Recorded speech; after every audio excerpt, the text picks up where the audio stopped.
Alright, physics, we are back at it after a shorter break this time. There was only the PSAT or the SAT in the way. There wasn't a whole long weekend, but that's okay. We're here, we're back at it. I'm gonna do another couple examples with this free fall motion, this like up and down thing that's happening. Maybe you don't have time right away, maybe you don't have a distance right away. Kind of, again, interpreting these questions and looking at, just like I did the last time, which was C-Day, right? Looking at the key words from a question to know, what does this tell me? Does this give me any extra information, right? Being able to read and interpret these questions is important.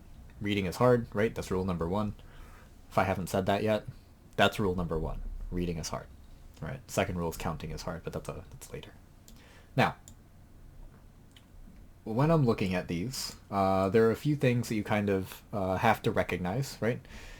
Being able to recognize what the acceleration is, whether they give it to you, or you have to calculate for it, or you have to know that it's falling, right? Also knowing what's your end point? What are we considering our final position or our final velocity, right? When we looked at this question before, our final position was the peak, the highest point. And that's why I knew something about the final velocity. When I was looking at this question, our final position was like the ground, right? How far did something fall? When I looked at this car question, the final position, our final point, the thing that we're trying to figure out was just like how far did it go, right? So it was a physical distance traveled. All right, so let's kind of get right to this. I'm again gonna focus on things moving either up and down or left and right. I'm not gonna combine them yet, but that is coming soon. Sorry.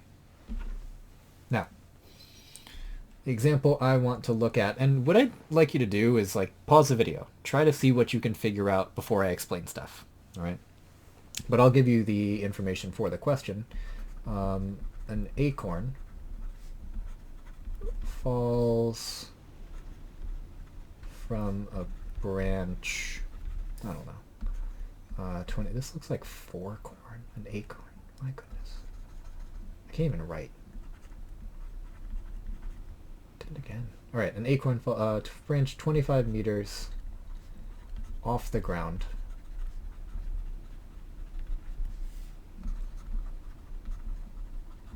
How long until it... Oop, that's not spelling. Until it hits... Oh my goodness. The ground. Okay. So at this point, I'd like you to pause the video and just make the list, right? Make the list of what are the things that we know right off the bat. Oh, wait. Did you pause it? Are you back? You better be back because you paused the video. All right. Now, they gave me 25 meters, so this is how far it went. It traveled 25 meters. It falling, right? The fact that it falls is kind of like being dropped. It's just like released. It tells me two things.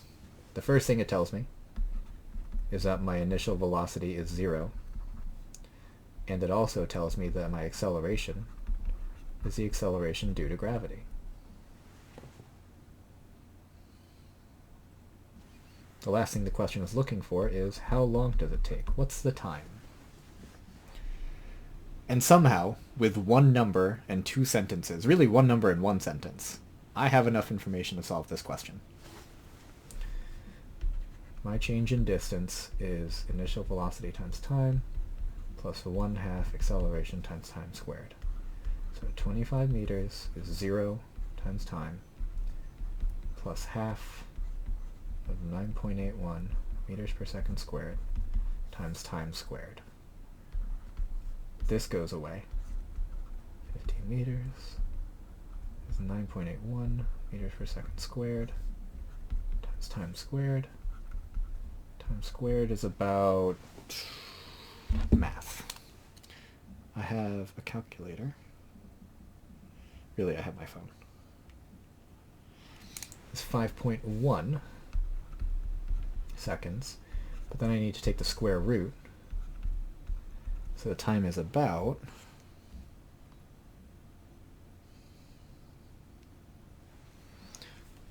time is about 2.3 seconds, which is actually quite a long time to be falling. And to be fair, 25 meters is very high off the ground.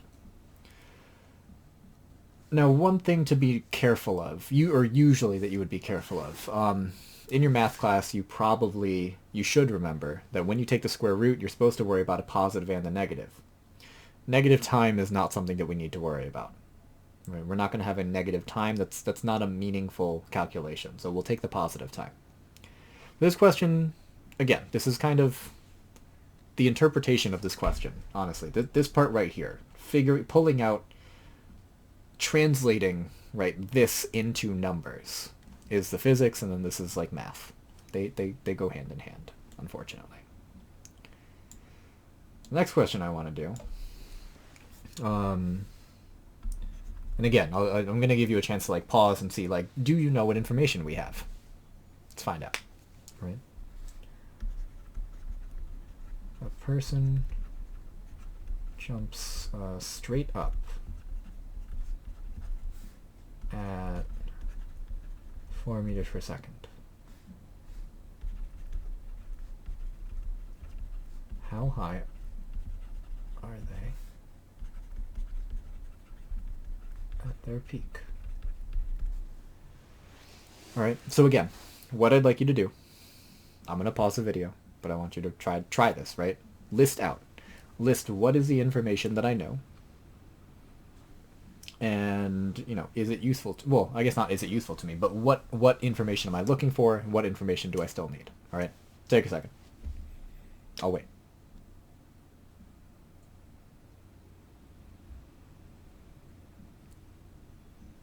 I'm guessing you're back. So, they told me that they jump up at 4 meters per second, so my velocity is 4 meters per second. That's my initial velocity. At the peak, they're jumping, right? Let's take that piece of information. We're jumping. So the acceleration is 9.81 meters per second squared. And I want to know how high is the person at the person's peak. So what was the change in distance? Now, there's a striking difference in information. Because over here, I knew the distance, and all I needed to find was time. But this time it seems like I need more.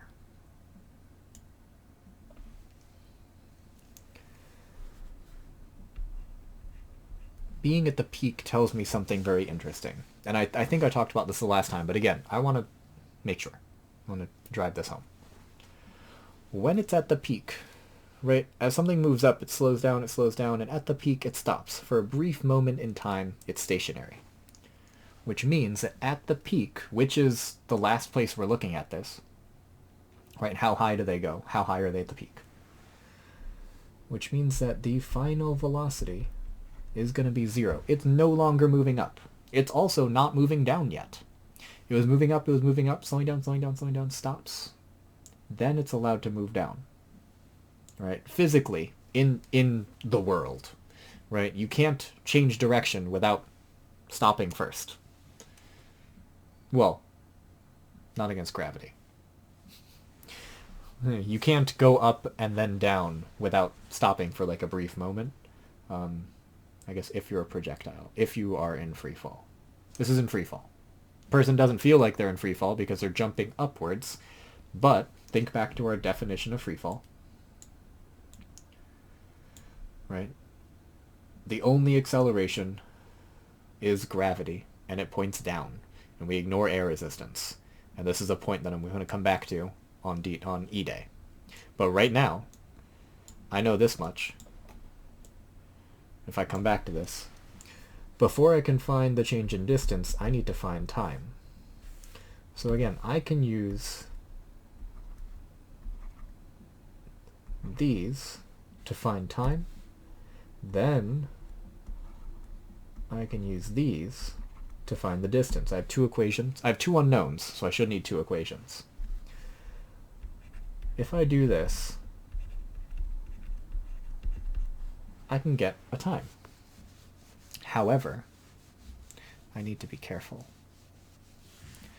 I want y'all to think about which way you are jumping. Your initial velocity, which way does it point? I said that this person jumps straight up. And mathematically, what that means is that our initial velocity is positive. So,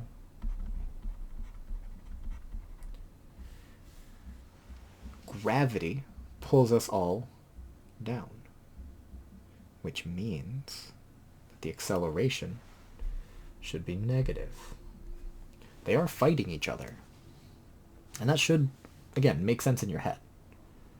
Right? When you jump up, the reason that you don't just continue going upwards is because gravity is pulling you down.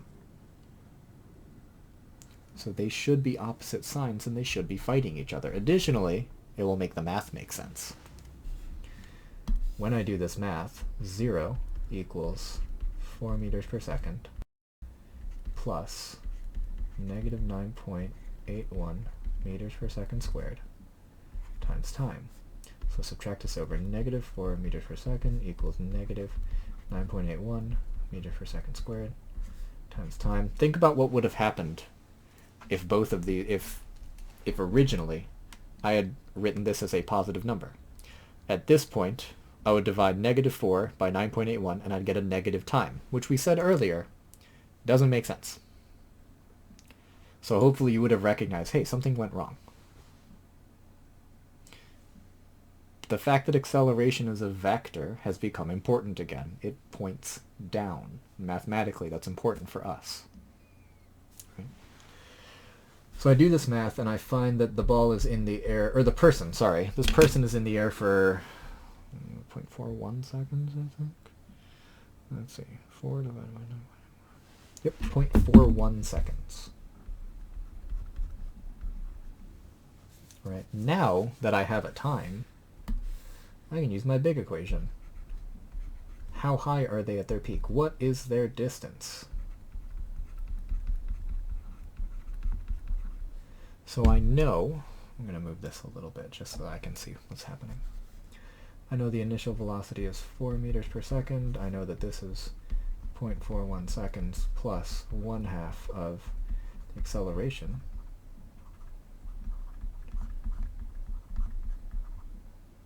Seconds. Don't lose this half, don't lose this squared. Please. They're super important. Alright, now, doing some math. I'm going to do this math in pieces just to show you all something.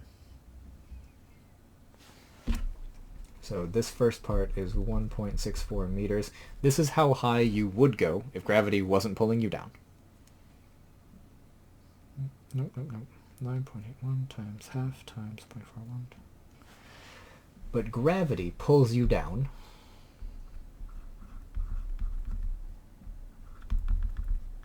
this many meters. There's a dot there because there's more to that decimal, but I'm not going to worry about that right now. This person would go this high if there was no gravity, but gravity is pulling them down, so it takes something off of their jump.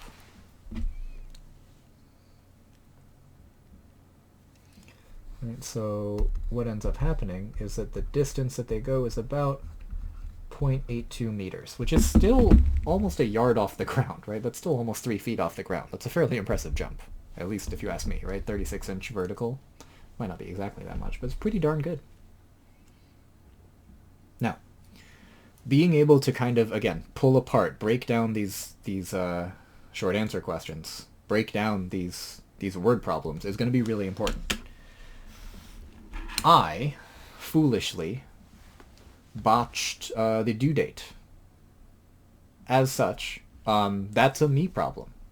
I will make up for that problem by doing a little bit more in our next class in order to prepare for a quiz that will take place on F Day, right, whenever your F Day is. The next class, be ready, next video, be ready to do a bunch of examples in order to prep for that. Because your quiz can be really like any of these types of questions. It could be the person jumping straight up. It could be something falling down. It could be throwing something. It could be a car moving forward. I can do a lot of stuff with these questions, okay? So make sure that you're able to pull the information out of these questions, recognize what equation that you have access to, what equation you could use that makes sense, and not to lose halves and not to lose squareds when you're doing your math, all right? Pulling the information from the question is where the physics is. That's the heart of the physics, understanding what information corresponds, or what information in words corresponds to what information in numbers. It's like the connection between English and math. Anyway, I've droned on for a little too long. I've gone past my typical 15-minute mark. If you have questions, please, please, please email me. I'll be checking those, the review questions based on this. Those are going to be really for accuracy, so do them properly, okay? Do them right. In the meantime, until E-Day, right? I'll see you. Take care of yourselves, kids.